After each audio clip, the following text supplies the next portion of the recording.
How do you see circular economy contribute in this growth in Africa? You know, Africa, in a way, is starting its industrialization process.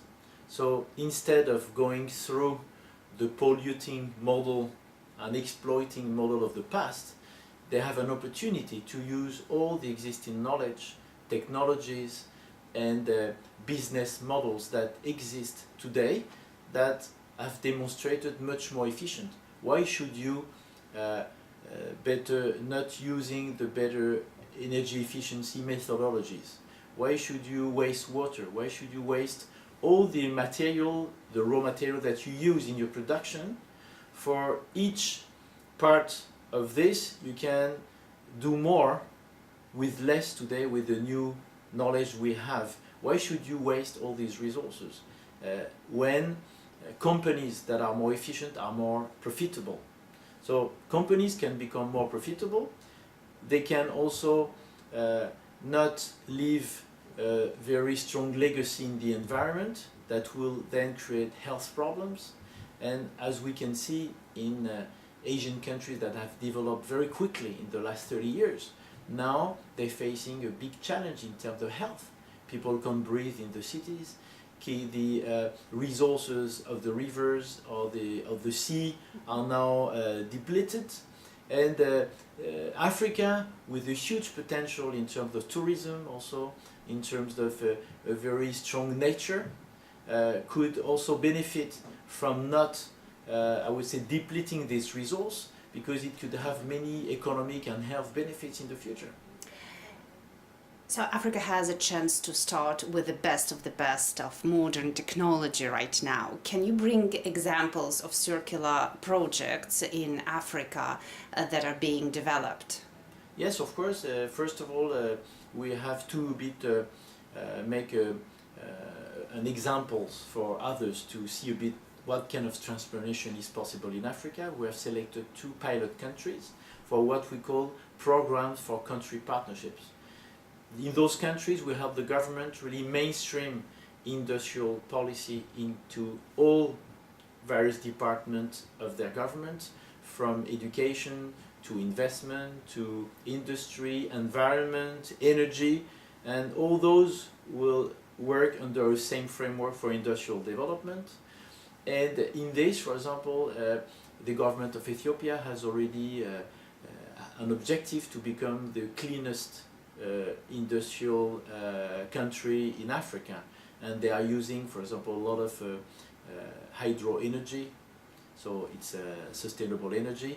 But also we are establishing with them the first ecological industrial park that will be specialized into leather production.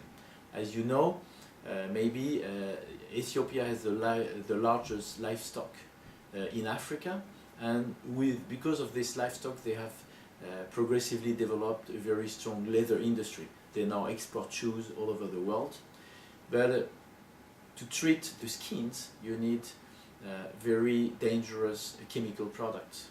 At the moment, the way it is done, particularly in small and medium enterprises, is that people, while treating those skins, are directly exposed with their body, their skins, to the chemical products. So it's very dangerous for the health of workers.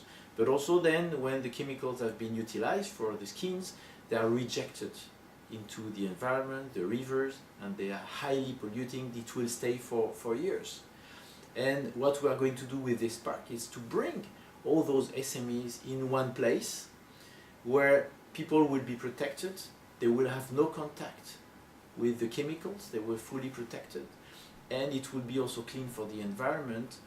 No industrial effluent will be rejected into the environment, but everything will be in a closed system where all the chemicals will be reutilized when possible or disposed according to international standards and norms.